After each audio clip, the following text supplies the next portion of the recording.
또 이적으로 이들을 지켜주시는 주님께 진심으로 감사를 드리옵나이다. 오늘도 주님께서 저희들과 함께 하시고 또 저희들에게 주님의 말씀을 듣는 이러한 시간을 갖게 되는 주님께서 함께 하시고 도와주시옵소서. 우리 예수님의 이름으로 감사하며 기도드립니다. 아멘.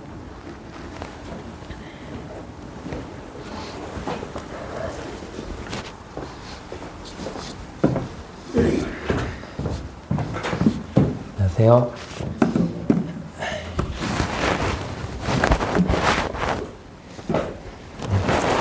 오늘은 역대하 25장 1절로 13절까지 말씀을 봉독하도록 하겠습니다.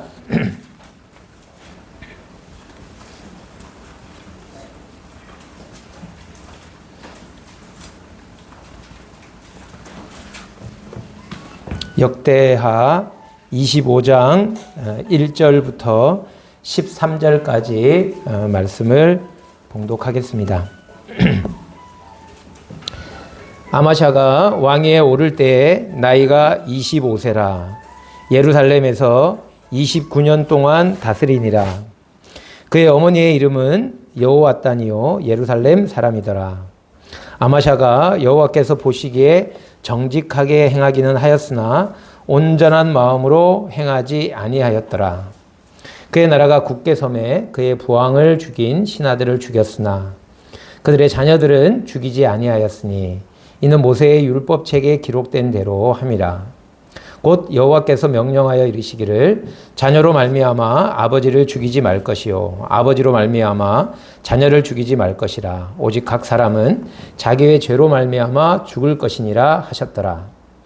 아마샤가 유다 사람들을 모으고 그 여러 족속을 따라 천부장들과 백부장들을 세우되 유다와 베냐민을 함께 그리하고 20세 이상으로 계수하여 창과 방패를 잡고 능히 전장에 나갈 만한 자 30만 명을 얻고 또 은 100달란트로 이스라엘 나라에서 큰 용사 10만 명을 고용하였더니 어떤 하나님의 사람이 아마샤에게 나아와서 이르되 왕이여 이스라엘 군대를 왕과 함께 가게 하지 마옵소서. 여호와께서는 이스라엘 곧 온 에브라임 자손들과 함께하지 아니하시나니 왕이 만일 가시거든 힘써 싸우소서.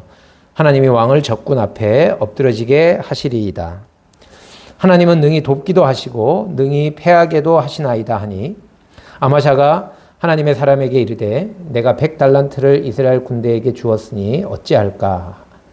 하나님의 사람이 말하되 여호와께서 능히 이보다 많은 것을 왕에게 주실 수 있나이다 하니라.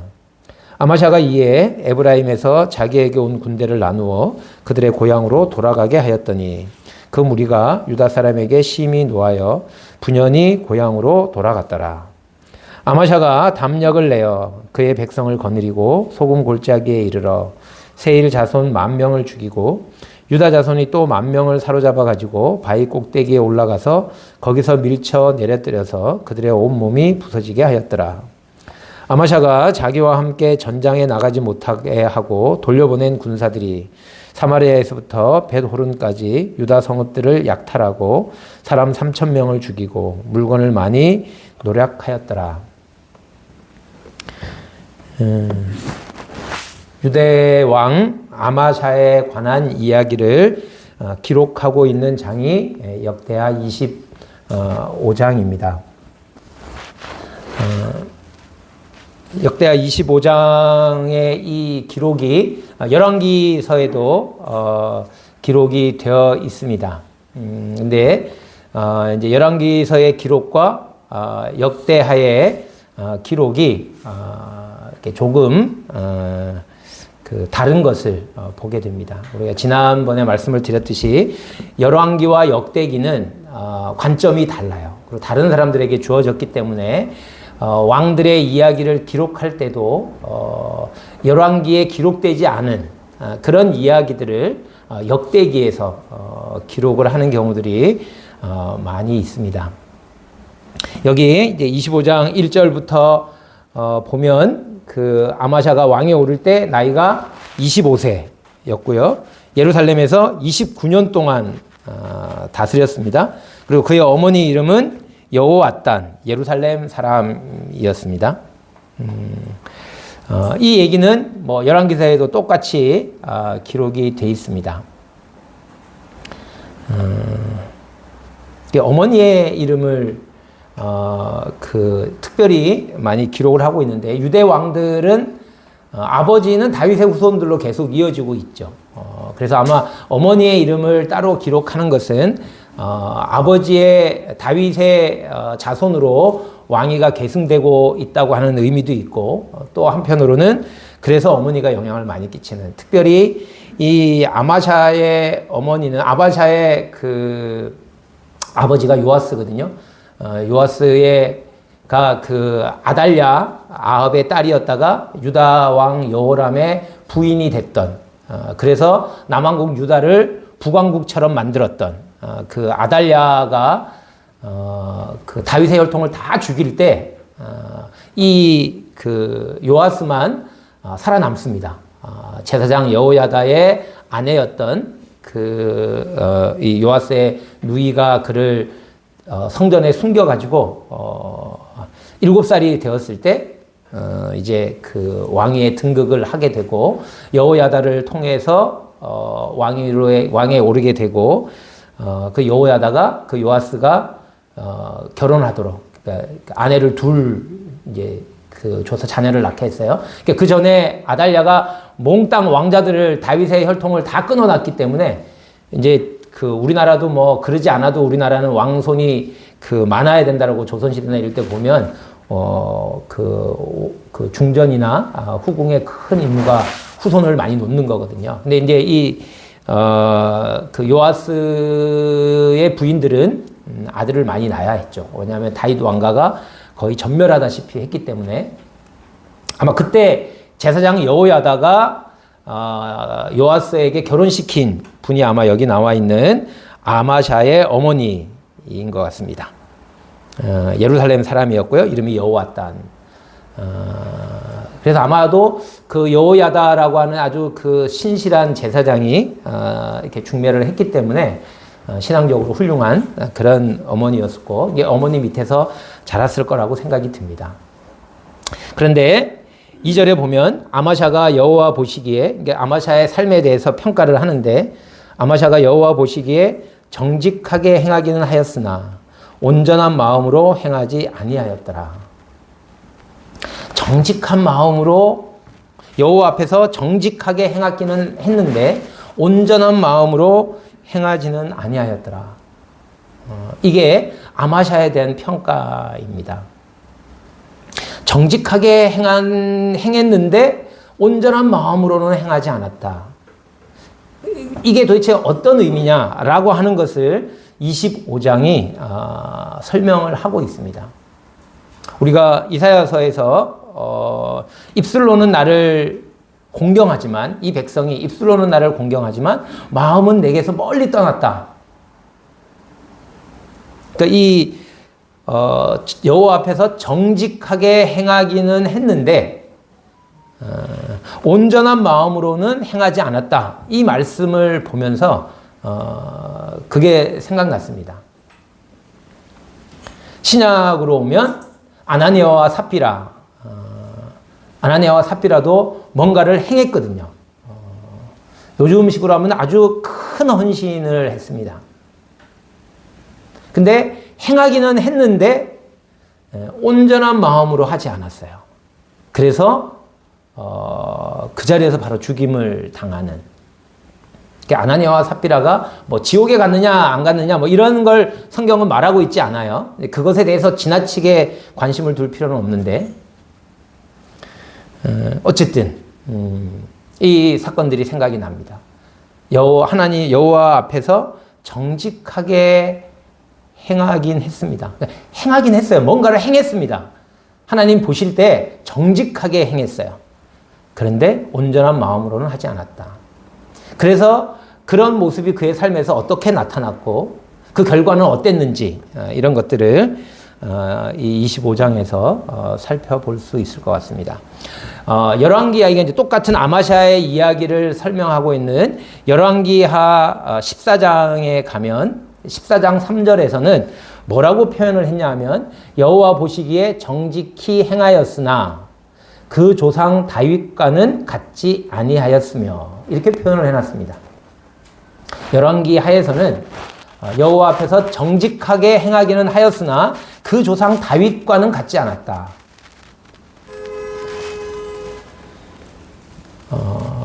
다윗은 그러면 어떻게 행했다는 것이냐?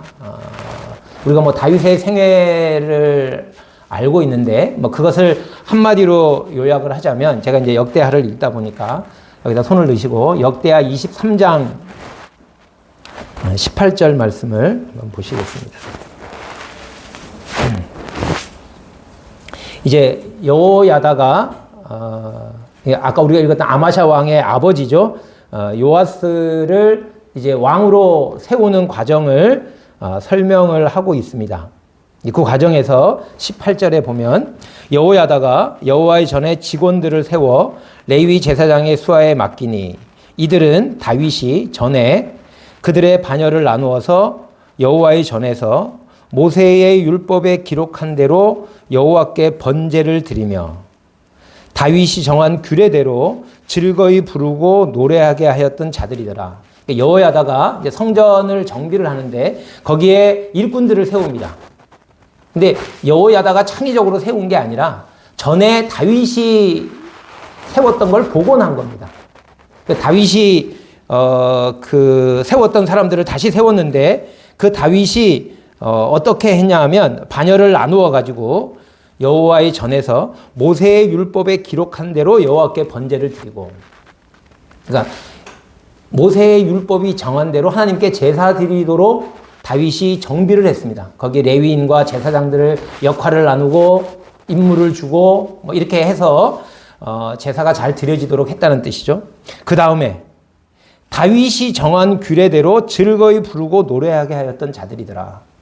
여기는 모세의 율법대로가 아니에요. 모세의 율법에 성전에서 어떻게 노래를 부르고 이렇게 해야 되는 거에 대해서 말씀이 없습니다.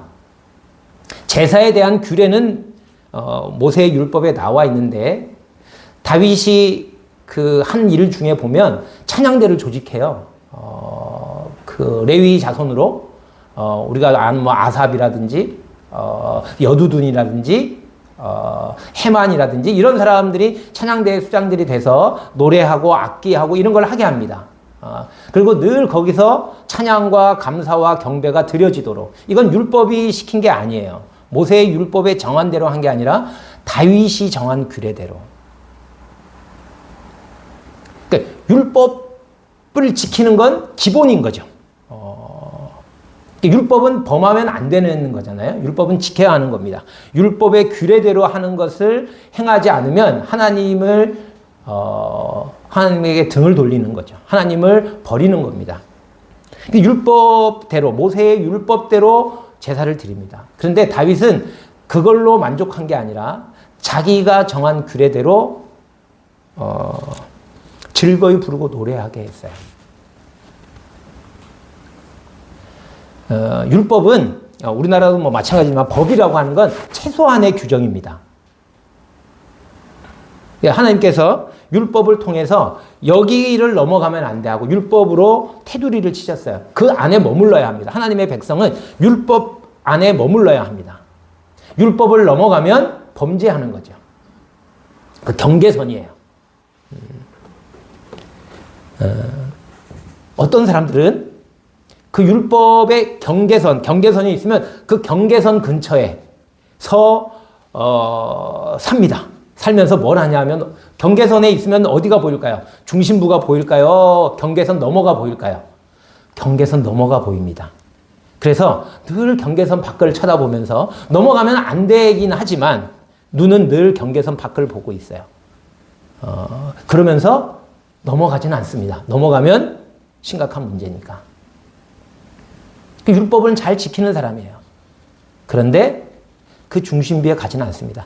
다윗은 그 하나님이 쳐준 율법이라고 하는 울타리 근처에서가 아니라 그 한가운데, 울타리가 있으면 한가운데 있잖아요.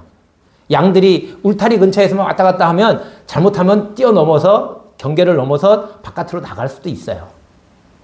밖을 쳐다보면 밖이 좋은 것 같거든요. 그런데 목자가 울타리를 치고 양들을 모을 때는 야, 울타리 근처에서 바깥 쳐다보면서 살아. 이렇게 한 게 아니라 그 테두리 한가운데 모여서 즐거워하고 기뻐하고 그 안에서 안식하고 만족을 누리라고. 다윗은 그걸 한 거죠. 법으로만 하면 그냥 울타리만 안 넘으면 돼요. 근데 다윗은 거기서 만족한 게 아니라 하나님을 즐거워하고 기뻐하고 찬양하는, 이게 다윗이 하나님을 사랑하고 하나님을 경외하고 하나님을 온전히 순종하는 마음이 있었기 때문에 가능한 일이었거든요. 나는 법을 지켰어. 이 정도가 아니고 법은 이미 그 다윗에게 그 관심의 영역이 아니었어요. 법을 어겼다는 뜻이 아니라 법을 얘기할 필요가 없어요. 왜냐하면 다윗은 하나님과 가까이 있었거든요.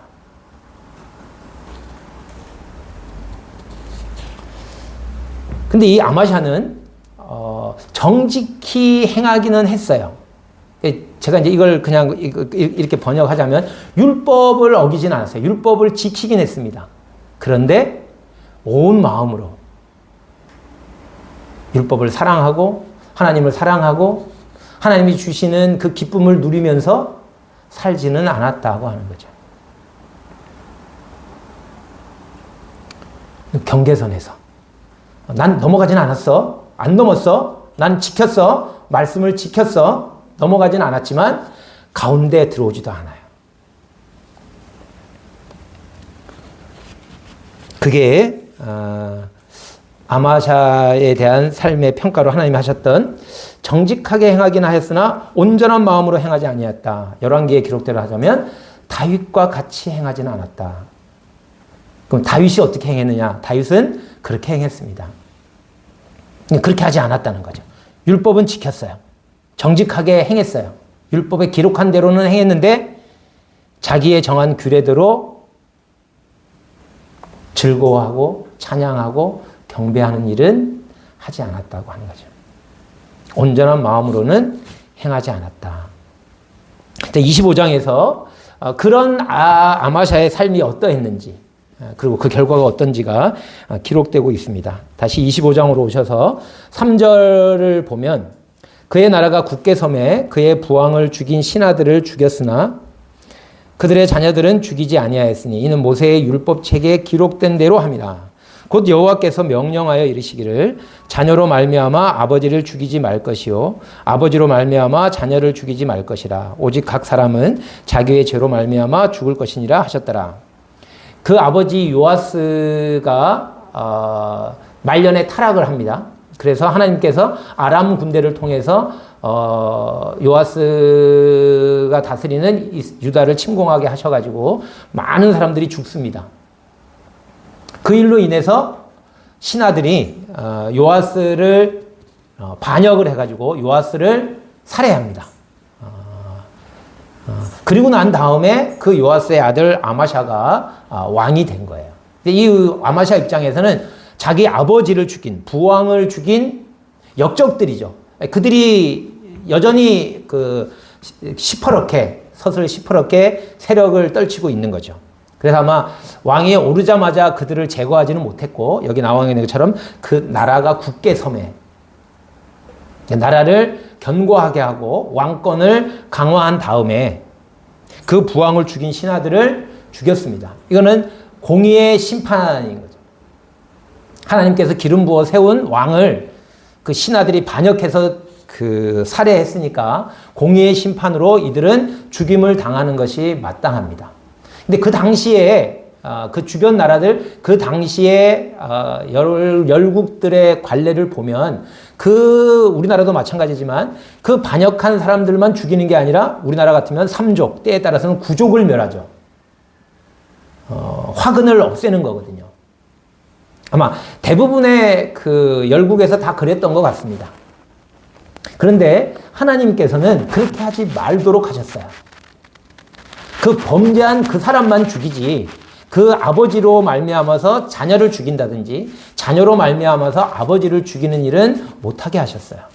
아마도 이거는 하나님께서 그 메시아 다윗의 위를 견고하게 하셨잖아요. 이스라엘의 이 자손들이 끊어지면 안 돼요. 만약에 아버지의 죄로 말미암아서 자녀들을 죽이거나 3족이나 9족을 멸하게 되면 계보가 이어지질 않잖아요. 그래서 하나님께서는 그 계보가 계속 이어지도록 낳고가 계속되도록 중간에 대가 끊어지면 안 되는 거예요. 우리나라는 다른 의미로 대가 끊어지면 안 된다고 조상들이 그러셨지만 하나님께서는 모세를 통해서 율법을 주실 때 그 계보가 끊어지지 않도록 하기 위해서 이런 명령을 내리셨습니다.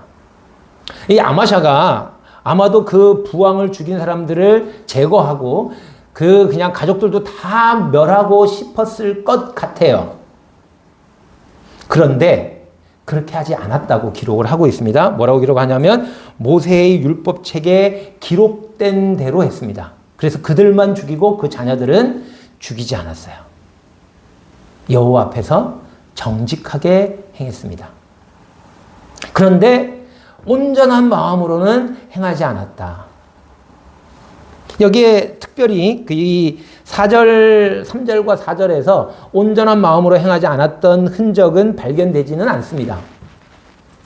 그런데 이런 생각이 들어요. 정말 하나님께서 그 열국들과 다르게 왜 아버지로 말미암아서 자녀를 죽이지 말고 자녀로 말미암아서 아버지를 죽이지 말라고 하는 이 율법을 주셨는지의 그 의도와 그 진정한 의미를 이해하고 이걸 한 건지 아니면 그냥 법조문을 그대로 그냥 따랐을 뿐이죠. 마음은 아니었는데.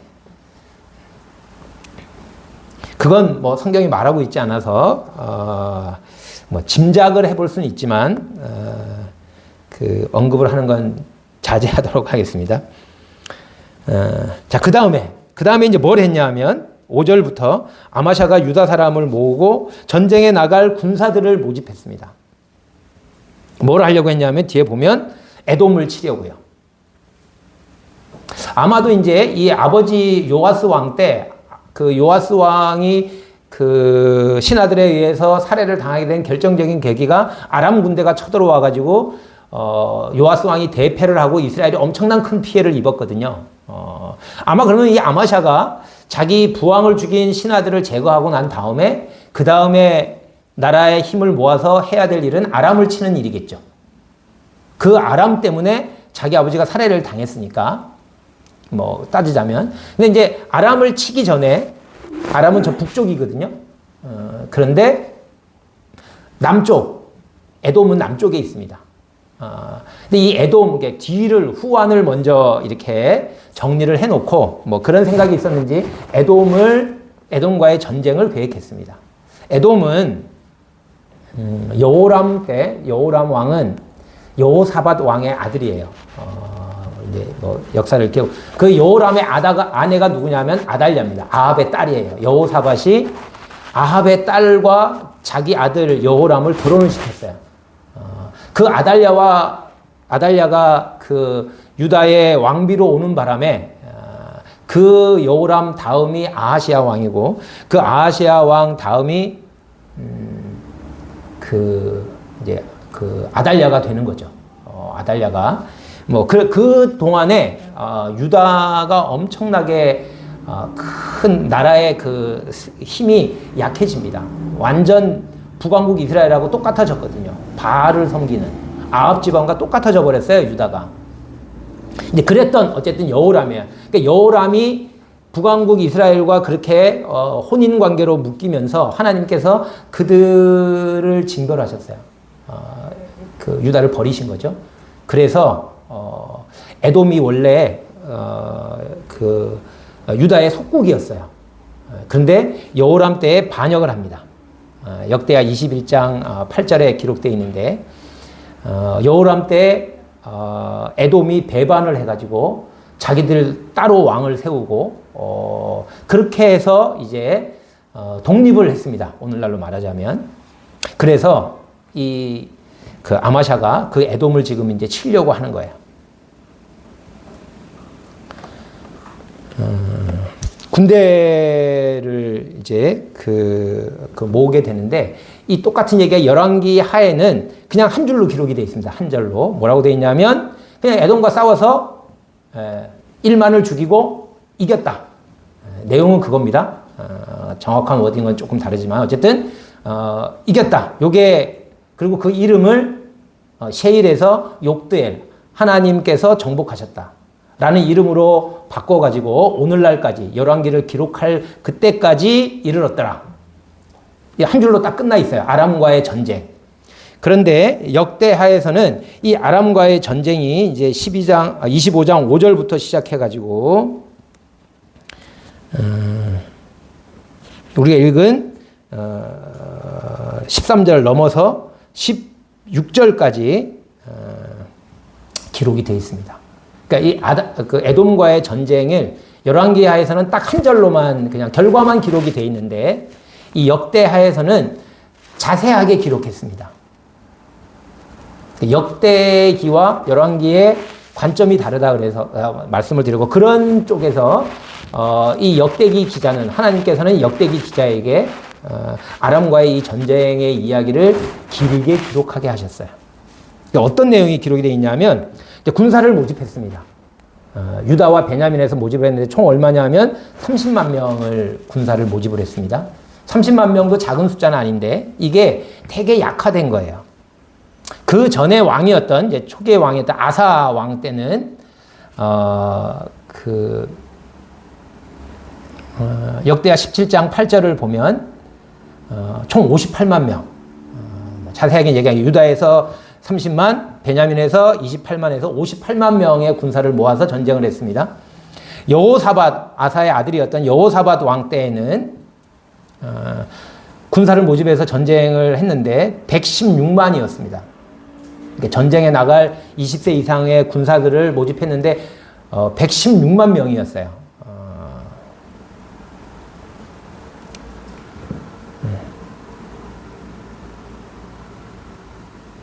그런데 지금 이 아마샤 때는 30만이에요.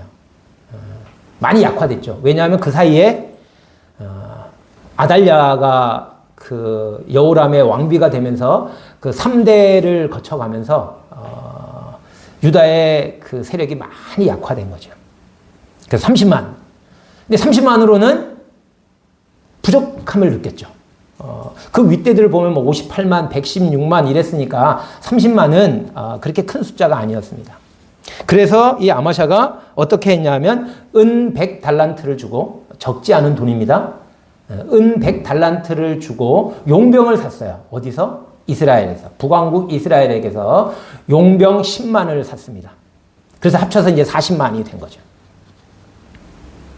그리고 이제 전쟁을 치르려고 했는데 하나님께서 어떤 하나님의 사람을 아마샤에게 보내셔가지고 뭐라고 말씀하셨냐면 25장 7절을 보시면 왕이여 이스라엘 군대를 왕과 함께 가게 하지 마옵소서. 여호와께서는 이스라엘 곧 온 에브라임 자손과 함께하지 아니하십니다.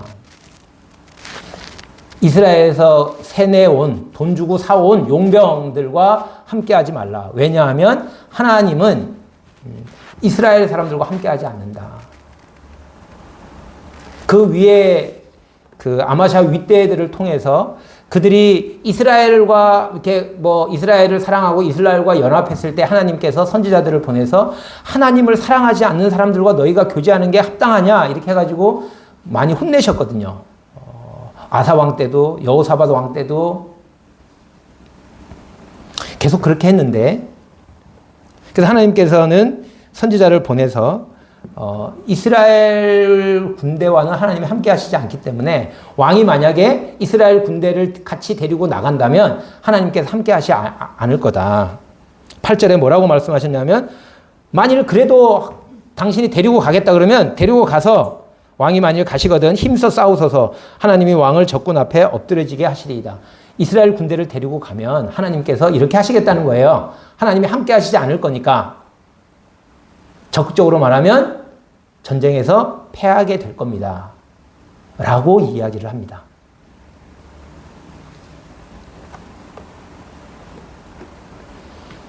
그러면서 뭐라고 말씀하셨냐면 하나님은 능히 돕기도 하시고 능히 패하게도 하시는 분이시다.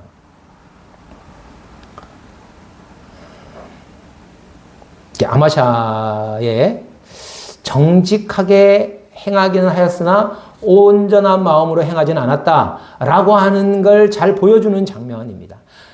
에돔을 치는 것은 하나님이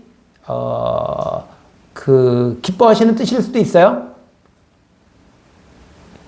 그 정직히 행하는 것이라고 말할 수 있습니다. 그런데 이스라엘 군대를 함께 한 것, 용병을 사서 함께 하겠다고 한 것은 온전한 하나님에 대한 신뢰가 아니에요. 정직하게 뭔가를 행하긴 했어요. 나라를 강하게 만들고 나라를 무너진 우상 숭배로 인해서 무너진 그 유다를 견고하게 서게 하기 위해서 군대를 일으킨 것까지는 좋았는데 잘한 일이었는데 은 100달란트를 주고 용병을 산 일은 온전한 마음으로 행하지 않은 일이었습니다. 그래서 선지자를 통해서 그렇게 지적을 하셨어요. 그랬더니 아마샤가 뭐라 그랬냐면 내가 이미 은 100달란트를 지불했다. 은 100달란트는 작은 돈이 아닙니다. 오늘날로 말하자면 모르겠어요. 이거 달란트 계산하는 거 있지만 그게 중요한 게 아니니까 몇백억, 몇천억 정도 되는 굉장히 큰 돈입니다. 이미 값을 지불한 거예요. 이미 지불했는데 어떡하냐? 그랬더니 하나님의 사람이 말하되 여호와께서 능히 이보다 많은 것을 왕에게 주실 수 있나이다 하니라. 만약에 우리가 이런 상황이라면 그래, 은 100달란트 큰 돈이긴 하지만 그래도 하나님이 원하시지 않으니까 포기해야지. 이런 마음이 잘 들까요? 한 10만 원, 20만 원 정도면 포기가 되는데 한 200억쯤 되면은요. 포기가 쉬울까요? 쉽지 않습니다. 아마 아마샤도 그랬을 거라고 생각이 듭니다. 그런데 10절에 보면 아마샤가 이에 에브라임에서 자기에게 온 군대를 나누어 그들의 고향으로 돌아가게 했어요. 용병을 돌려보냈습니다. 그럼 은 100달란트는 돌려받았나요? 못 받았어요. 이미 다 줬기 때문에 은 100달란트를 손해본 거죠. 손해보기로 결정을 했습니다. 이게 쉬운 일이 아닙니다. 손해보기로 결정하는 것. 사람은 본능적으로 손해보지 않으려고 해요. 자기 손해를 보지 않으려고 합니다. 자기를 지키려고 하죠. 손해를 최소화하려고 해요.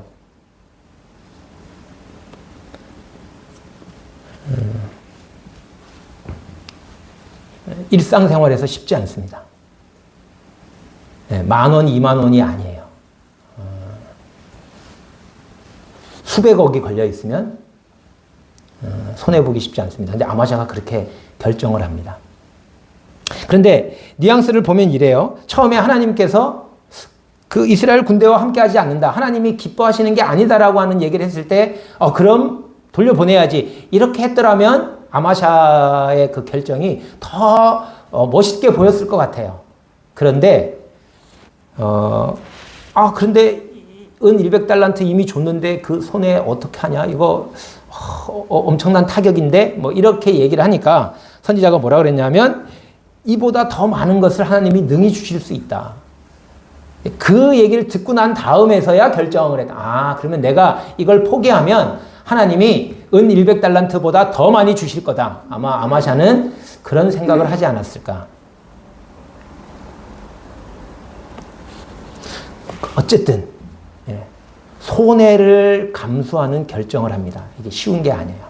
열왕기하에는 아마샤에게 대한 이런 기록이 없습니다. 이 본문으로 누군가가 설교를 한다면 아마 대부분 이런 손해를 감수하는 하나님을 신뢰하고 하나님을 바라보는 믿음으로 손해나는 결정을 하면 하나님께서 갚아주신다. 여기에도 좀 저는 캐션 말해서 갚아주시나? 갚아주시긴 하시죠. 어떻게 갚아주시나? 보통 사람들이 갚아주신다고 할 때 100달란트를 손해를 봤으면 100달란트 이상으로 200달란트, 300달란트를 얻게 하신다. 보통의 간증이나 생각은 그렇죠. 그런데 하나님께서는 200달란트, 300달란트로 갚아주신 게 아니라 하늘의 신령한 복으로 갚아주십니다. 우리 마음에 하나님을 기뻐하시는 걸로 갚아주시는데 보통 갚아주신다고 생각을 하면 아마 아마샤도 그랬을 것 같아요. 은 100달란트를 포기하면 은 100달란트보다 훨씬 더 많은 재물을 얻게 하실 거다. 내가 하나님 앞에 손해나는 결정을 했으니 하나님이 나를 빈손으로 돌려보내시겠느냐? 바나바가 아나니아와 삽비라 앞에서 바나바가 집을 이렇게 팔아서 이렇게 그 사도들을 발 앞에 놨잖아요. 그래서 바나바가 얻은 건 뭘까요? 하나님이 그렇게 헌신했더니 예를 들어 바나바가 10억을 내놨더니 하나님이 바나바에게 20억을 주셨나요? 그러지 않았어요. 그 다음에 바나바가 어떻게 살았는지 모르지만 그런 복을 받은 게 아닙니다. 하나님이 더 많은 것을 주시지만 재물로 주시진 않을 것 같아요. 어떤 경우에는 재물로 주실 수도 있죠. 그건 하나님의 주권이니까. 근데 일반적으로 재물로 주시지는 않는 것 같습니다. 믿는 사람들에게 하나님이 복을 주시되 재물을 잘 안 주십니다. 대신에 뭘 주시냐면 자족하는 마음을 주셔요. 많으면 많은 대로 하나님 주시는 은혜로 알고 기뻐하고 적으면 적은 대로도 하나님 주신 것으로 알고 기뻐하고 감사하고 자족하는 마음을 주십니다. 자족하는 마음. 이건 세상에 어떤 부로도 가지고 부자들이 자족하는 마음이 있을까요? 돈이 많으면 자족이 될까요? 안 됩니다. 가난한 사람은 자족하는 마음이 있을까요? 안 됩니다. 그래서 인생이 고달프고 힘들고 어려운 거죠. 불행한 거죠. 그런데 그리스도인들은 부하든지 가난하든지 하나님이 믿는 사람들에게 자족하는 마음을 주십니다.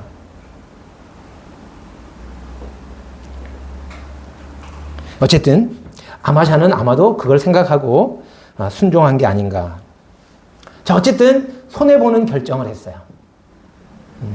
우리도 뭔가 선택하고 결정해야 될 때 손해보는 결정을 기쁨으로 할 수 있으면 그리스도인이 하나님을 믿는 천지를 창조하시고 온 세상을 그 뜻대로 다루시고 만왕의 왕이시고 만주해 주시며 살아계신 분이라고 믿는 그리스도인들이 손해나는 결정을 하게 될 때, 손해를 감수하는 결정을 하게 될 때 우리가 말로 전하던 그 하나님이 우리의 삶으로 증거되는, 그래서 하나님께서 영광을 얻으시는 그런 특별한 역사가 있으리라고 믿습니다. 자, 그런데 어쨌든 그래서 이제 손해나는 결정을 해가지고 아마샤가 11절에 보니까 담력을 내요. 10만 돌려보냈습니다. 그리고 그러면 좀 30만이 불안했었잖아요. 그러니까 용병 10만을 더했는데 10만을 돌려보내면 불안할 수도 있지만 담력이 났어요. 하나님께서 갚아주신다 이랬으니까 그 하나님을 믿고 담력을 내어서 에돔을 쳐서 소금 골짜기에 이르러서 세일 자손 10,000명을 죽이고 12절 유다 자손이 또 10,000명을, 이 12절은 열왕기서에는 기록이 없습니다. 12절 그냥 10,000명을 죽이고 이겼다라는 표현이 있는데 12절에 보니까 유다 자손이 또 10,000명을 사로잡아 가지고 바위 꼭대기에 올라가서 거기서 밀쳐 내려뜨려서 그들의 온몸이 부서지게 하였더라. 이 표현은 무엇을 의미하는 걸까? 10,000명을 또 사로잡아가고 높은데 골짜기가 아니고요. 골짜기에서 전쟁을 치러서 아마 죽인 것 같고요. 포로를 잡아가지고 꼭대기에 올라가서 떨어뜨렸어요. 그래가지고 죽였어요. 아마도 암몬을 아주 완전히 진멸했다 이런 것들을 표현하는 게 아닌가라고 생각이 되어집니다. 아니면 이 12절은 11절까지만 해도 되는데 12절은 아마샤가 좀 오버한 아수르나 바벨론이나 또는 아람이나 북이스라엘을 통해서 유다를 치게 하시잖아요. 유다를 정신 차리게 하시려고 그들을 사용하실 때 그들이 하나님이 계획하신 것보다 지나치게 하거든요. 그냥 해서 유다를 침공해서 유다를 전쟁에서 이겨가지고 유다에게 피해를 주기만 하면 돼요. 그런데 이제 뒤에 나오지만 포로로 잡아가요. 이건 정도를 벗어난 거거든요. 그래서 나중에 이제 뒤에 가면 북왕국 이스라엘이 쳐들어와서 이스라엘 사람들을 포로로 잡아가는데 선지자가 막아서 가지고 이 사람들 잡아오면 안 된다. 그래서 다 돌려보내잖아요. 과하게 하는 것일 수도 있거든요. 이 아마샤가 에돔을 완전히 진멸했다는 표현인지 아니면 아마샤가 정도를 지나쳤다를 말하려고 이걸 한 것인지는 잘 모르겠습니다. 정도를 지나치게 했다라고 한다면 정직하게 행했지만 온전한 마음으로 행하지 않았다는 말씀과 연결될 수도 있을 것 같은데 어쨌든 그것은 성경이 말하고 있지 않기 때문에 그냥 가능성은 있지만 그 성도님들이 그 분별하시면 되겠습니다. 자, 그런데 그래서 이제 전쟁에서 승리했어요. 13절 아마샤가 자기와 함께 전장에 나가지 못하게 하고 돌려보낸 군사들이 있죠. 이스라엘 용병. 그들이 돌아갈 때 되게 화가 났거든요. 사실 100달란트가 굉장히 큰 돈이지만 10만 명이잖아요. 한 명씩으로 따지면 한 명에게 돌아가는 돈은 그렇게 많지 않습니다. 10만 명이니까 한 명당 1000분의 1달란트씩 받았을 거 아니에요. 그렇게 많은 돈이 아니에요.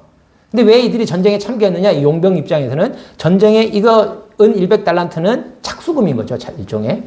그러고 나서 그들에게는 성과급이 있습니다. 무슨 성과급이요? 전쟁에서 승리하면 전리품을 얻게 되잖아요. 그 전리품을 가져갈 수 있는 그게 진짜 그들이 얻는 진짜 수익인 거죠. 근데 전쟁에 참여를 못하게 해버렸어요. 그러니 뿔이 난 거죠. 그래가지고 돌아가면서 어떻게 했냐 하면 유다를 쳤어요. 그러니까 이 아마샤 왕이 군대를 데리고 에돔을 치러 간 사이에 북왕국으로 돌아갔을 거 아니에요. 그 사람들이 돌아가면서 북쪽 지역에 있는 유다 성읍들을 쳐가지고 싹 탈취해 갔어요. 그리고 3,000명이나 죽였어요. 그러니까 그 아마샤가 군대를 데리고 에돔에 가서 여기 표현대로 하면 2만 명을 죽이고 에돔을 정벌했는데 그 사이에 유다 3,000명이 죽임을 당했습니다. 그리고 북쪽에 있는 성들이 탈취를 당했어요.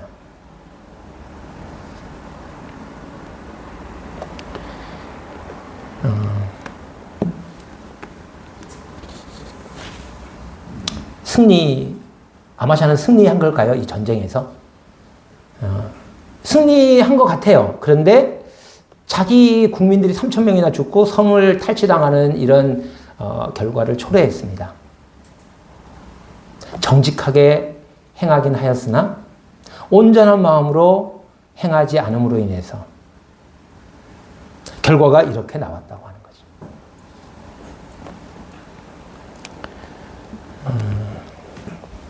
더 이상한 일은요. 이제 14절부터 나오는데 아마샤가 에돔 사람을 죽이고 돌아올 때 세일 자손의 신들을 가져와서 자기의 신으로 세우고 그것들 앞에 경배하며 분향한지라. 아마샤가 승리했잖아요. 에돔, 여기 셰일이라고 표현되어 있는데 에돔은 패전국이에요. 뭐 우리가 자주 알지만 고대의 나라들 사이의 전쟁은 신들의 전쟁입니다. 그러니까 에돔의 신이 패한 거예요. 에돔의 신이 에돔을 이 유다와 아마샤에게서부터 지켜주지 못했잖아요. 오히려 유다가 섬기는 여호와께서 에돔 신을 이기신 거잖아요. 그러면 마땅히 승리한 입장에서는 패배한 에돔에서야 그럼 우리가 섬기는 신 말고 여호와를 섬겨야 되겠다. 그거 뭐 자연스러운 반응일 수 있죠. 근데 이긴 유다가 패한 세일의 신을 섬기는 건 되게 부자연스러운 일입니다. 이상한 일이에요. 근데 그 이상한 일이 일어났어요. 아마샤가 승리하고 돌아오면서 세일의 신들을 가져왔습니다. 우상들이죠. 아무것도 할 수 없는 우상들이에요. 그들을 가져왔을 뿐만 아니라 가져온 이유가 뭔가 저 나라를 우리가 정복했다. 그런 의미로 가져온 게 아니라 와서 갖고 뭘 했다고요? 자기의 신으로 세웠어요. 그리고 거기에 경배하고 분향합니다. 하나님께, 엘로힘의 하나님께 할 수 있는 그런 예배를 드렸다는 거예요. 그러니까 하나님께서 어떻게 하셨어요? 15절에 진노하셨죠. 한 선지자를 그에게 보내셔서 그가 이르되 저 백성의 신들이 그들의 백성을 완의 손에서 능히 구원하지 못하였거늘 왕은 어찌하여 그 신들에게서 구하나이까. 전쟁에서는 아마샤가 이겼는데요. 영적으로는 누가 이겼어요? 영적으로는 누가 이겼나요? 에돔이 이겼어요. 유다 왕이 에돔 신을 섬기게 됐다니까요. 여호와를 버리고. 어떻게 이게 상식적이지 않거든요. 그 손해보는 결정을 내렸을 때 그 아마샤 그 장면만 딱 보면 13절까지만 보면 아마샤 훌륭합니다. 우리가 정말 본받아야 될, 쉽지 않아요. 손해보는 결정을 한다는 게 쉽지 않습니다. 그랬던 아마샤인데 갑자기 이렇게 됐어요. 이게 성경에 이렇게 표현은 갑자기지만 모든 일이 갑자기 되는 경우가 있나요? 어디서부터 있었을까요? 마음에서부터. 마음이 온전한 마음으로 행하지 않았기 때문에. 하나님의 말씀을 따라서 율법을 지키긴 하는데 말씀을 따라서 사는 게 좋진 않았나 봐요. 깝깝했나 봐요. 근데 우상을 딱 만나요. 왜 이스라엘 사람들이 살아계신 하나님처럼 이스라엘을 돕고 이스라엘에게 이적을 행하고 이스라엘이 어려움을 당할 때마다 함께 하셔서 도와주고 이런 신이 없습니다. 주변에 우상들이 많지만 다 사실은 아무것도 아니잖아요. 그들의 신은 그들에게 아무것도 안 해줘요. 근데 이스라엘의 하나님은 날마다 뭘 해주시거든요. 그런데 역사를 보면 이스라엘 사람들이 계속해서 우상을 섬깁니다. 아무것도 해줄 수 없는 우상을 왜 섬길까요? 그 우상에게 무슨 메리트가 있을까요? 우상에게 메리트가 있어요. 하나님을 섬기는 것에서는 없는 우상에게 있는 메리트. 그게 뭘까요? 우상은 나를 높여주거든요. 야, 나한테 때마다 이렇게 재물만 잘 드리면 네 마음대로 살아도 돼. 내가 너 도와줄게.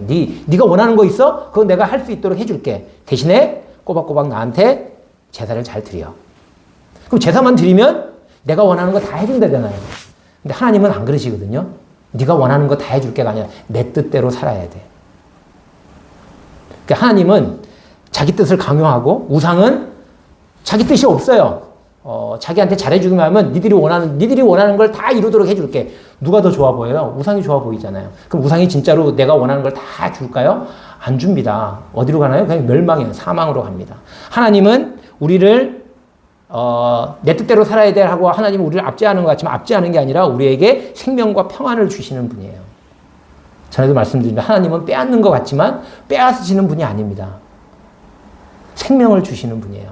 세상과 우상은 무언가를 주는 것처럼 말하지만 그래서 사람들이 그걸 준다니까 하나님은 뭐 맨날 하지 말라 그러고 뭐 안 준다 그러고 뭐 나만 섬기라고 그러는데 우상은 네가 원하는 게 뭐야? 네가 원하는 거 그거 내가 이루어 줄게.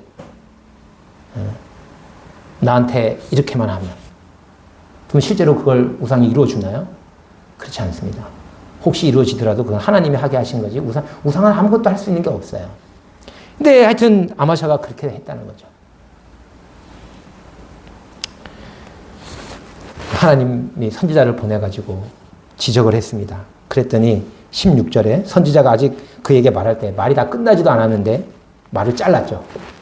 너 죽고 싶냐? 이 발칙한 놈. 내가 너를 왕의 모사로 삼았느냐? 네가 뭔데 감히 나한테 이래라 저래라 해. 너 죽을래? 이렇게 얘기한 거죠. 우리가 너를 왕의 모사로 삼았느냐? 그치라. 어찌하여 맞으려 하느냐? 협박을 합니다. 이 발칙한 놈 가만 안 두겠다 이런 거죠. 그래서 하나님의 사람이 뭐라고 얘기했어요? 왕이 이 일을 행하고 나의 경고를 듣지 아니하니 하나님이 왕을 멸하시기로 작정하신 줄 아노라 하였더라.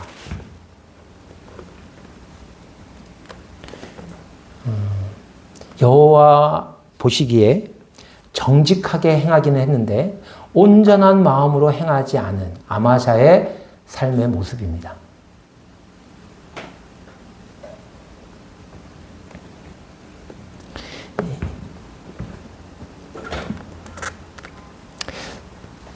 그 다음에 그렇게 해서 돌아왔더니 어떻게 됐어요?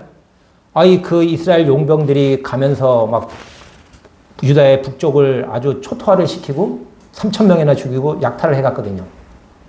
아마샤가 어떻게 할 것 같은가요? 가만 안 있죠. 더군다나 지금 어떻게 해요? 막 한참 업돼 있잖아요. 에돔을 정복하고 왔거든요. 그리고 자기를 든든히 도와줄 우상도 와서 섬기고 있잖아요. 그러니 이스라엘 용병들이 가면서 내 땅을 유린했다고? 가만둘 수 없지. 그래가지고 이스라엘을 칩니다. 17절에 유다왕 이제 이 아까 봤던 우리가 5절부터 이 16절까지의 내용은 열왕기하에 없어요. 열왕기에는 그냥 한 줄로 나와 있습니다. 에돔을 쳐서 1만 명을 죽이고 뭐 승리했다. 그리고 그곳의 이름을 셰일의 이름을 욕드엘로 바꿨다. 그 욕드엘이라는 이름이 오늘까지 그대로 있더라. 요 한 절로 딱 기록되어 있는데 그 전쟁이 어떻게 시작됐으며 그 전쟁의 과정이 어땠는지를 역대하는 자세히 설명하고 있습니다. 왜? 역대하를 보게 될 사람들에게 이 메시지가 필요했거든요. 근데 17절부터 나오는 이제 이스라엘과의 전쟁을 하게 됩니다. 이 에돔과의 전쟁에서는 이겼어요. 결과적으로 그 전쟁 결과만 보자면 이겼습니다. 근데 사실 내용적으로 보면 이겼는데 이긴 전쟁이 아니에요. 근데 어쨌든 표면적으로는 이겼습니다. 근데 17절 이하에 이제 이스라엘과 북왕국 이스라엘과 전쟁을 하게 되는데 이 전쟁의 이야기는 열왕기하에도 자세히 기록이 돼 거의 똑같이 기록이 되어 있습니다. 그런데 열왕기하의 기록과 이 역대하의 기록이 다른 부분이 있어요. 미세한 데서. 첫 번째 다른 부분이 어디서 나오냐 하면 17절에 유다왕 아마샤가 상의하고 예후의 손자 여호아스의 아들 이스라엘 왕 요아스에게 사신을 보내어 이르되 오라 서로 대면하자. 선전포고를 한 거죠. 그러니까 선전포고 안 하고 그냥 침공해도 되는데 아마샤가 한참 업돼 있거든요. 이스라엘? 까짓거 그것도 뭐 우리가 충분히 싸워서 이길 수 있지. 이렇게 생각이 든 거예요. 그래서 선전포고를 했는데 그 앞에 뭐라고 되어 있냐면 아마샤가 상의하고라는 말이 열왕기에는 없어요. 누구랑 상의했다는 걸까요? 하나님과 상의했을까요? 조금 전에 여호와의 선지자 말하는 중간 확 잘라먹고 내가 너를 왕의 모사로 세웠느냐 입 다물어 안 그러면 너 죽는 수가 있어?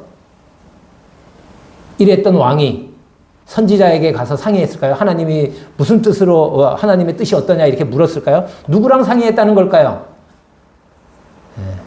신하들 아니면 우상 아니면 뭐 그렇게 상의했겠죠.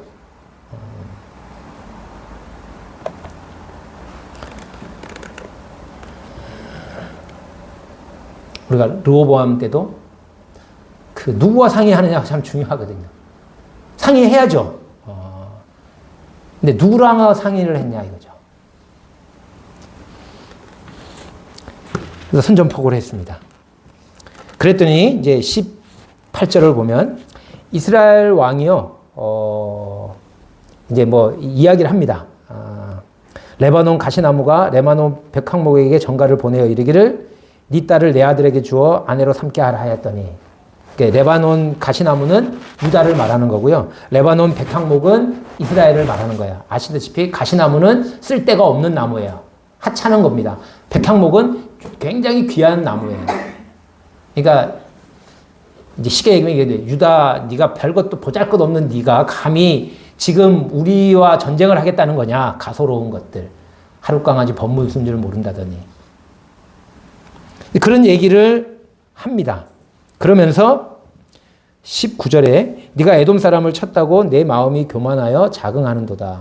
내 궁에나 있으라. 어찌하여 화를 자초하여 너와 유다가 함께 망하고자 하느냐. 이 이스라엘과의 전쟁의 표면적인 이유는 이제 그 열왕기에는 안 나와 있지만 역대기에서 기록하고 있는 것처럼 이스라엘 용병이 돌아가면서 유다를 침공했잖아요. 그것에 대한 보복 전쟁이지만 내면적으로 보면 그 이스라엘 왕 요아스가 말하는 것처럼 네가 에돔 사람을 쳤다고 내 마음이 교만하여 자긍하는도다. 이 아마샤 마음 가운데 교만한 마음이 생겼습니다. 자긍하는 마음이 생겼어요. 사실 에돔을 이긴 건 아마샤의 힘이 아니었잖아요. 하나님의 도우심이었고 돕기도 하시고 패하게도 하시는 하나님께서 아마샤가 손해를 보는 결정을 했을 때 그를 도와서 이기게 하신 거거든요. 근데 아마샤는 스스로 높아졌죠. 자기 힘으로. 우리나라가 내가 이렇게 힘이 있다고 생각한 거죠.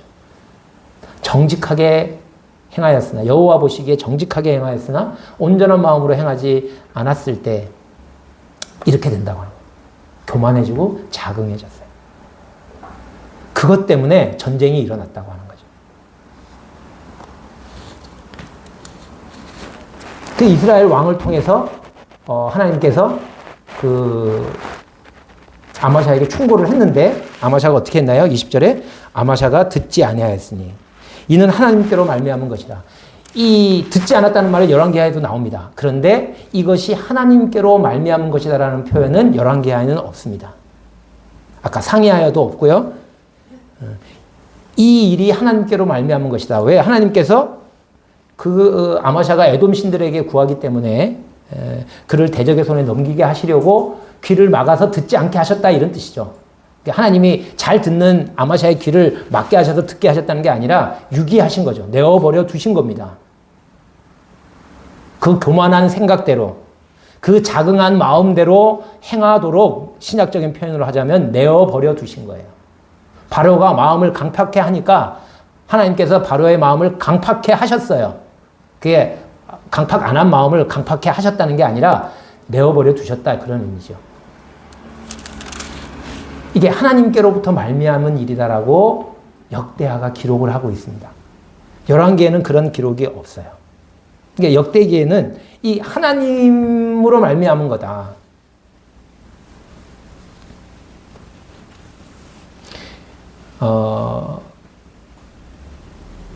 하나님을 버리고 우상을 가져왔잖아요. 그것도 열왕기에는 기록이 없어요. 근데 역대기에서 기록한 것은 이스라엘 사람들에게 이 역대기를 받아서 읽을 포로에서 돌아온 사람들에게 전할 메시지가 거기에 있는 거죠. 그래서 이제 벳세메세에서 한판 붙었죠. 패배했습니다. 유다가 당연히 패배하죠. 그리고 아마샤는 이스라엘 왕한테 사로잡힙니다. 23절을 보시면 이스라엘 왕 요아스가 벳세메스에서 요아스의 손자 요아스의 아들 유다 왕 아마샤를 사로잡고 예루살렘에 이르러 예루살렘 성벽을 에브라임 문에서부터 성 모퉁이까지 400규빗을 헐고 또 하나님의 전 안에서 오벳 에돔이 지키는 모든 금은과 그릇과 왕궁의 재물을 빼앗고 또 사람들을 볼모로 잡아가지고 사마리아로 돌아갔더라. 이 얘기도 열왕기에 그대로 있습니다. 그런데 열왕기에 기록되지 않은 표현이 여기 하나가 있어요. 뭐가 있냐면 그 24절에 하나님의 전 안에서 오벳 에돔이 지키는 금은, 열왕기 안에는 그냥 성전의 금은을 다 가져갔다 이렇게 나와 있는데 여기에 오벳 에돔이 지키는 모든 금은과 그릇과 그 다음에 왕궁의 재물을 다 가져갔다 이렇게 표현하고 오벳 에돔이 지킨다라는 표현이 역대기에 기록이 되어 있습니다. 오벳 에돔이 정확하게 어떤 인물인지는 모르지만 우리가 아는 오벳 에돔은 어떤 사람인가요? 다윗이 언약궤를 가져올 때 오벳 에돔의 집에 가게 했잖아요. 그래서 오벳 에돔의 집이 복을 받고 그 뒤에 자손들이 뭘 했어요? 성전에서 문지기 역할을 했습니다. 그 곡간을 지키는 그런 일들을 다윗 때로부터 대대로 했습니다. 그러니까 오벳 에돔이 지키는 것들은 하나님께 속한 귀중한 것들이에요. 그러니까 지켜야만 하는 하나님에게 속한 귀한 것이기 때문에 오벳 에돔이 그 문지기가 돼서 그걸 지키는 사람이었다고요. 그러니까 오벳 에돔이 지키는 걸 가져갔다는 얘기는 하나님 성전에서 되게 중요한 거예요. 그냥 전쟁해가지고 그냥 전쟁에 졌기 때문에 그 전리품으로 뭘 가져갔다. 형식적으로는 그렇죠. 그런데 역대기의 이 저자는 오벳 에돔이 지키는 이라는 단어를 써서 어찌 보면 하나님의 영광이 떠난 것처럼 하나님의 소중한 것들이 뺏겼다. 이게 단순한 그냥 전쟁에서 패해서 그냥 그 재물을 잃었다 이런 게 아니라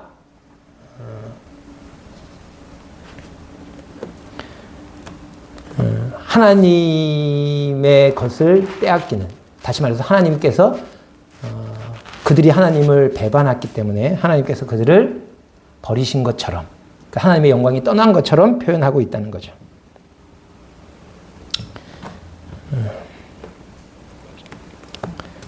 네, 그 다음에 이제 요아스의 이제 최후에 대해서 이야기를 하는데, 그 다음 이제 25절을 보면 이스라엘 왕 요아스의 아들 요아스의 아들, 이름이 똑같아가지고 자꾸 헷갈려요. 북왕국 이스라엘 왕, 이 아마샤와 전쟁에서 이겼던 왕이 요아스인데 그 요아스가 죽었습니다.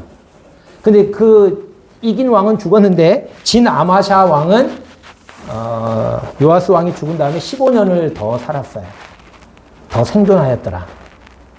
왜 15년을 패한 왕은 더 15년을 생존하였을까요? 뭐 여러 가지 의미가 있을 거라고 생각이 드는데 하나님께서 그에게 회개의 기회를 주신 게 아닌가.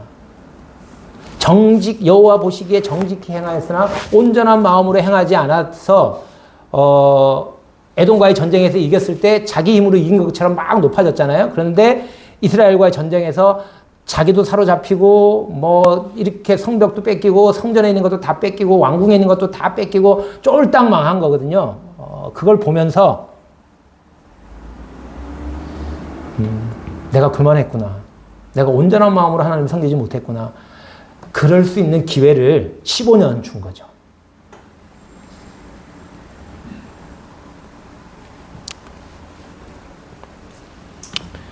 그런데 그 15년 동안 아마샤는 그냥 생존만 했던 거예요. 생존만 했던 것 같아요. 회개는 안 하고. 27절에 보면 아마샤가 돌아서서 여호와를 버린 후로부터 예루살렘에서 무리가 그를 반역했어요. 아마샤가 돌아서서 여호와를 버린 후로부터.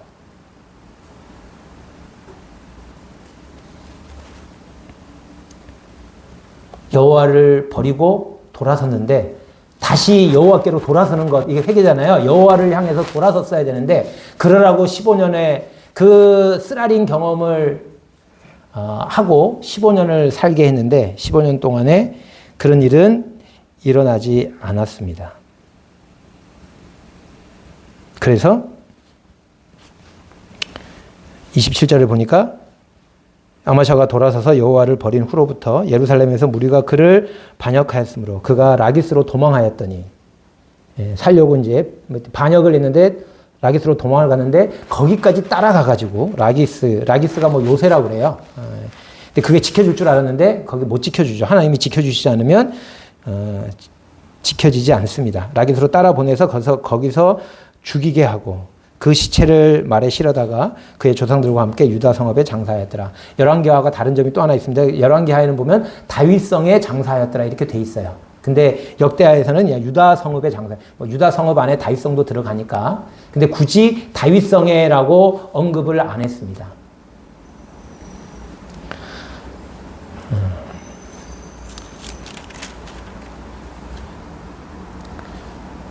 역대하의 이 아마샤 왕의 기록, 역대하 25장을 통해서 역대하 기자, 공교로 하나님께서는 이스라엘 백성들에게 뭘 말씀하시고 싶었을까요?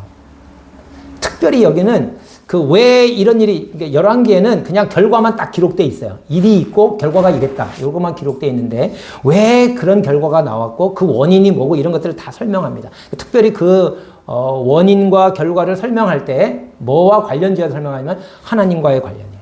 그냥 되어진 일이 아니라 하나님으로 말미암은 거다.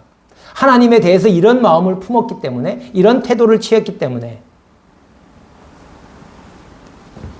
이런 결과를 초래하게 된 거다라고 설명을 하고 있습니다. 포로에서 돌아온 사람들에게 너희들 주변 상황도 어렵고 뭐 다 열악하고 어렵지만 중요한 건 뭐다?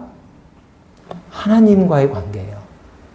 하나님 앞에 너희가 어떤 태도를 취하느냐에 따라서 왜 그가 손해보는 결정을 했을 때 이기게 하시잖아요. 그냥 열왕기에는 이겼더라만 나와 있는데, 왜 어떻게 해서 이기게 됐는가? 그 손해나는 결정을 했다는 거예요. 그때 하나님이 이기게 하셨다는 거죠. 그냥 국력이 세고 힘이 세면 이기는 거에 아니에요. 전쟁을 해서 군사가 많고 뭐 무기가 많고 힘이 세면 이기는 게 아니라 하나님의 뜻을 순종하면 이긴다. 그 포로로 돌아온 사람들에게 그들의 눈에는 지금 그 자기들은 왜소해 보이고 주변의 모든 것들은 다 크고 굉장하게 보여요. 뭘 어떻게 해야 될지 모르겠는데 그들 눈에 보이는 대로 따라가기가 십상인 거죠. 하나님께서는 하나님과의 관계가 중요하다. 이걸 말씀하시려고 역대기의 기록이 열왕기의 기록과 다릅니다. 모든 일을 결정하시는 주권자이신 하나님을 바라보라. 그 하나님을 떠나게 되면 너희가 뭘 하더라도 어떻게 하더라도 되지 않는다고 하는 것을 말씀하시기 위해서 이 아마샤의 삶 속에 있었던 전쟁과 그 결과들에 대한 기록을 할 때 하나님과의 관계를 계속 말씀하시고 있습니다. 오늘날 우리들에게도 동일한 교훈이라고 생각이 들고요. 이제 아마샤가 여호와 보시기에 정직히 행했지만 온전한 마음으로 행하지 않았기 때문에 이런 삶을 살았다. 그러면 그러니까 그 말씀을 하신 하나님은 그럼 우리는 어떻게 살기를 바라시는 걸까요? 정직히 행할 뿐만 아니라 온전한 마음으로 하나님을 섬기기를 바라시겠죠. 그래서 이 말씀의 메시지의 끝을 온전한 마음으로 행합시다 라고 결론을 낸다면 보기는 참 좋은데 가능한가? 하나님은 그걸 원하실까? 궁극적으로는 결국은 온전한 마음으로 행해야 합니다. 그런데 시작을 온전한 마음으로 행해야지. 맞아. 정직한 마음으로, 정직하게 행하긴 하였으나 온전한 마음으로 행하지 않으면 이렇게 돼. 그러니 온전한 마음으로 행해야지.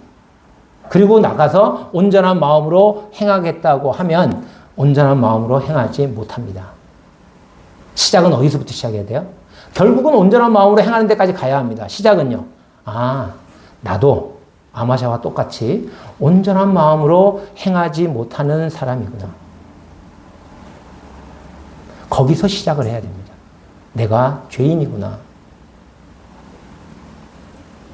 그래야 처음을 그렇게 시작을 해야 나도 온전한 마음으로 행한 게 아니구나. 나도 뭔가 행하긴 했어. 우리도 다 행하고 있잖아요, 지금. 네, 주일날 교회도 오고 다 행하고 있습니다. 뭔가를 다 행하고 있어요.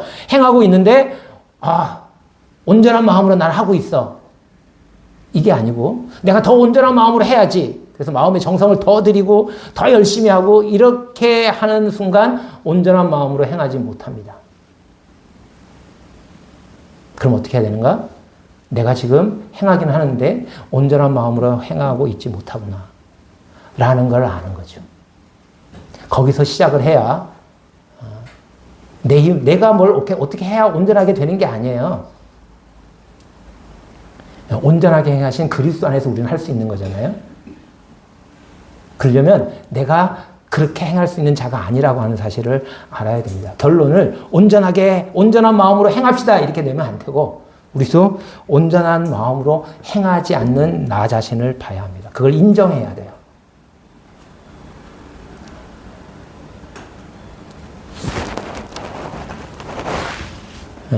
아마샤는 온전한 마음으로 행하지는 않았습니다. 그런데 어떤 장면에서 정직히 행했잖아요. 근데 하나님은 그것만 보시고도 그를 통해서 역사하셨어요. 지난번에 말씀드렸을 때 조금 구원하셨잖아요. 조금이란 말이 일시적으로 그게 양을 의미하기도 하지만 시간을 의미하기도 하거든요. 그때는 그 사람이 그렇게 했기 때문에 하나님이 그때는 그걸 구원하신 거예요. 근데 그거 지나고 나면 다른 마음이죠. 그때는 또 이제 하나님이 징계하시지만 조금 구원했다고 하는 말이 그런 의미거든요. 조금 구원하신 일시적인 구원을 경험하는 걸 통해서 온전하게 구원하시는 하나님을 바라보도록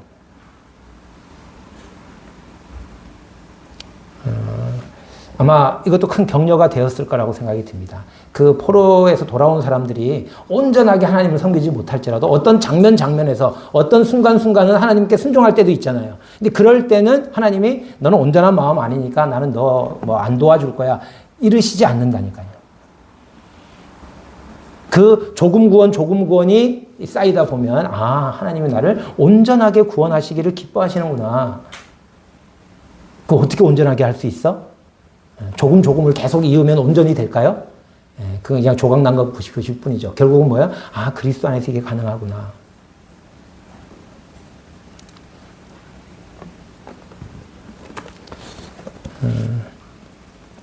우리도 행하기는 합니다. 행하기는 하였으나 행하지 아니하였더라. 중간 내용을 다 빼면 그래요. 행하기는 하였으나 행하지 아니하였더라.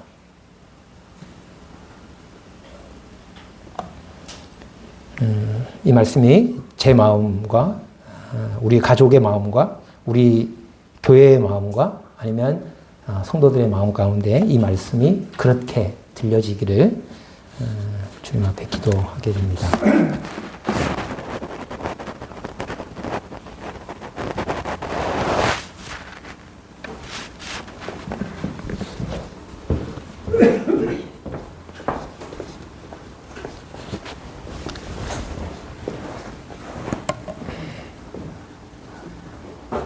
예, 말씀 감사합니다. 정말 마음에 와닿는 이런 말씀입니다. 정직하게 하긴 하였으나 온전한 마음으로 하지 아니하였다.